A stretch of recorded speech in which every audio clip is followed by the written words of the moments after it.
The New America, the echoes of hatred. In the shadows of a new America, love is a memory and hatred the prevailing force.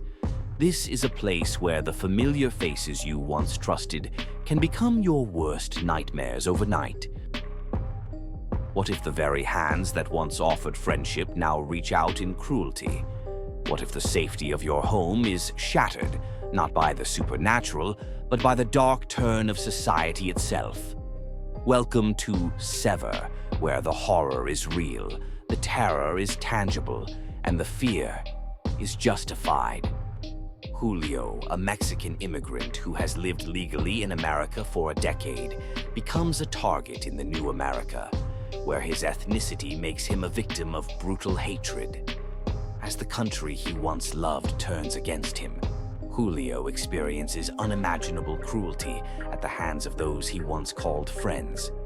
This story is a deeply unsettling and horrifying exploration of how quickly love can turn to hate in a world consumed by fear.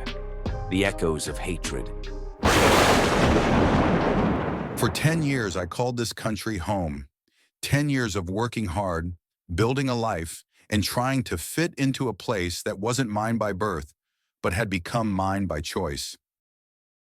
My name is Julio, and I came to America from Mexico with dreams, with hopes of a better future. I followed every rule, every law. I did everything right. But in this new America, none of that mattered. When I first arrived, people were kind. They welcomed me into their lives, their homes. I made friends, real friends, or so I thought. I worked alongside them, shared meals with them, even celebrated holidays with them. I thought I had found a place where I could belong. But then the new America emerged, and the country I thought I knew twisted into something dark, something unrecognizable. The laws started to change, and so did the people around me. It was subtle at first, small comments, sideways glances that I tried to ignore. But it wasn't long before the whispers grew louder, before the stares became more than just uncomfortable.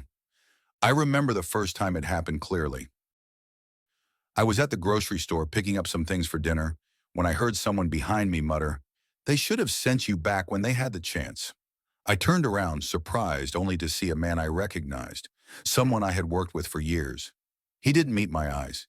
He just walked away, leaving me standing there, shocked and confused. That was just the beginning. As the new America tightened its grip, the people I had once called friends began to change. They looked at me differently, as if I were something less than human. The kindness that had once been so freely given was replaced with cold indifference, with hostility. One by one, my friends turned their backs on me. They stopped inviting me to their homes, stopped talking to me at work. It was like I had become invisible, or worse, like I was something dirty, something they didn't want to be associated with anymore. I tried to tell myself that it would pass, that things would get better, but deep down, I knew they wouldn't. The new America wasn't just changing laws, it was changing hearts. And the people who once accepted me were now looking for someone to blame, someone to hate. Then came the night that shattered everything. It was late, and I was walking home from work. The streets were quiet, the air heavy with the kind of stillness that only comes before a storm. As I turned the corner onto my street, I saw them. 4 men standing in the shadows waiting. I recognized them. They were men I had known for years, men who had once called me a friend. But there was no friendship in their eyes now, only hatred. "Julio," one of them called out, his voice low and dangerous. "We need to have a talk." My heart pounded in my chest, but I forced myself to stay calm. "What's this about?" I asked, trying to keep my voice steady. They didn't answer. Instead, they stepped closer, their faces twisted with something dark, something that sent a chill down my spine. "You don't belong here," one of them said, his voice filled with venom. "This isn't your country." I tried to reason with them, to remind them of who I was, of the years we had spent together. But it was no use. They didn't see me as Julio anymore. They saw me as something else, something they wanted to destroy. The first blow came out of nowhere, knocking me to the ground. Pain exploded in my side, but before I could react, they were on me, kicking, punching. their anger pouring out in every brutal strike. I tried to fight back, but there were too many of them, and I was too scared, too hurt. The world around me blurred as the pain consumed me, as the sound of their hatred filled my ears. "Go back where you came from," one of them spat, his voice seething with contempt. "We don't want you here." But this time, they weren't just telling me to leave. They were making sure I never would. The last thing I remember before everything went black was the sound of sirens in the distance, and the cold, hard realization that they weren't coming for me. They were coming to clean up the mess. When I woke up, I was in a hospital bed, bruised and broken. The doctors told me I was lucky to be alive, but I didn't feel lucky. I felt empty, hollowed out by the realization that the country I had come to love had turned against me. As I lay there staring at the ceiling, I couldn't help but wonder what I had done wrong. Why had the people I trusted, the people I loved, turned on me so violently? How could they be so filled with hate? In the new America, the answer was clear.